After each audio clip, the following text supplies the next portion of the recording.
আজকে আমরা বানাবো বিট বাটা। আপনারা শেষ পর্যন্ত দেখতে থাকুন।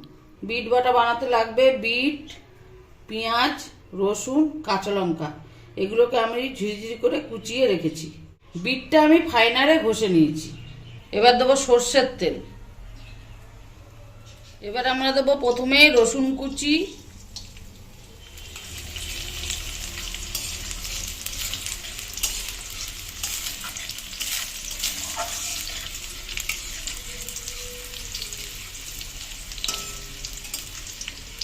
রসুনটা একটু নাড়িয়ে তারপরে দেবো কাঁচা লঙ্কা কুচি।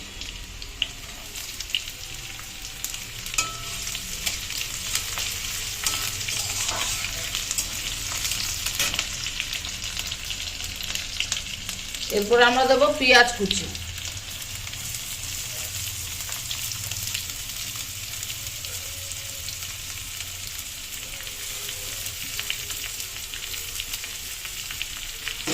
এবার এটা একটু লাল লাল মত করে ভেজে নেব, তারপরে দেবো বিট।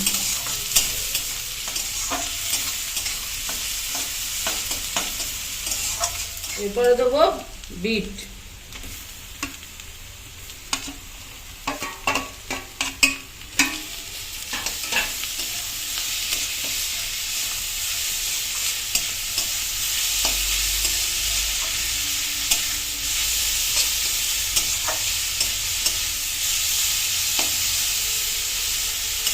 এবারে দেবো নুন,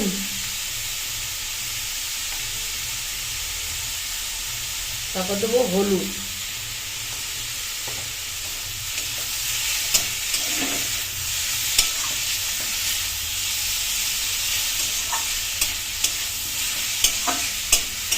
এবার দেবো জল।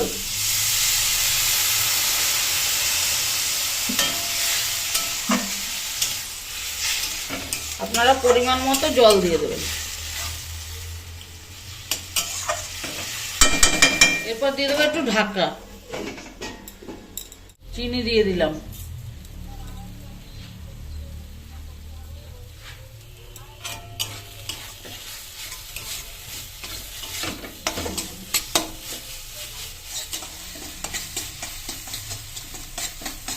এবারে এরকম শুকিয়ে শুকিয়ে আসলে আপনারা নামিয়ে ফেলবেন। এবার আমি নামিয়ে ফেলছি।